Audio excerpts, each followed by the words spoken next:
Assalamualaikum warahmatullahi wabarakatuh.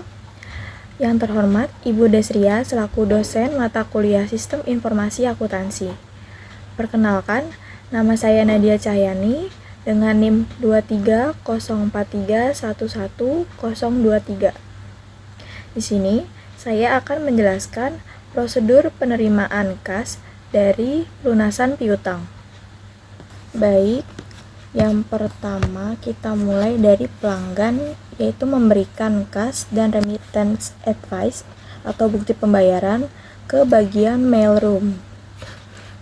Lanjut ke bagian mailroom, yaitu membuat daftar remittance secara manual berdasarkan pembayaran yang diterima dari pelanggan.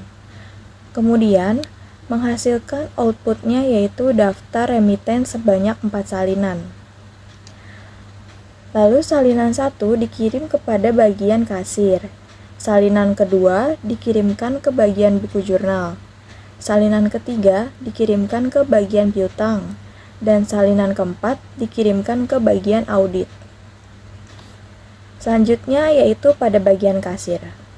Kasir menerima salinan 1 daftar remittance advice, dan kas dari mailroom.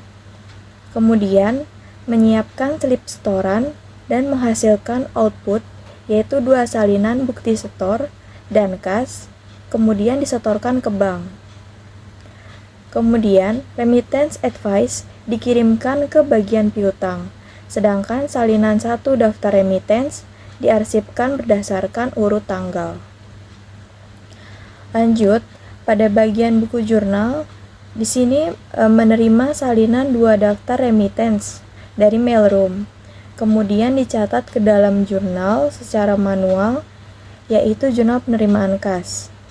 Kemudian membuat rekap jurnal dan menghasilkan rekapitulasi jurnal, kemudian dikirimkan ke bagian buku besar.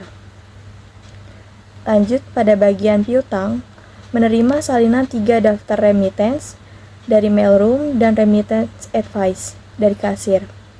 Kemudian dokumen tersebut dibandingkan, lalu mencatatnya ke dalam kartu piutang secara manual, menghasilkan kartu piutang dagang. Dan kartu piutang dagang ini diarsipkan berdasarkan urut tanggal. Selanjutnya, di bagian buku besar, memproses rekapitulasi jurnal yang diterima dari bagian buku jurnal, lalu diproses posting menghasilkan buku besar.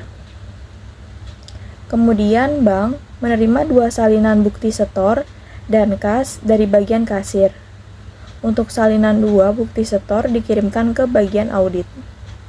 Setelah bagian audit menerima salinan 2 bukti setoran, bagian audit juga menerima salinan 4 daftar remittance dari mailroom. Kemudian membandingkan dokumen tersebut lalu membuat rekonsiliasi bank dari laporan bank. Kemudian yang terakhir mengarsipkan dokumen tersebut secara terpisah. Sekian penjelasan materi dari saya, yaitu mengenai prosedur penerimaan kas dari pelunasan piutang. Kurang lebihnya mohon maaf.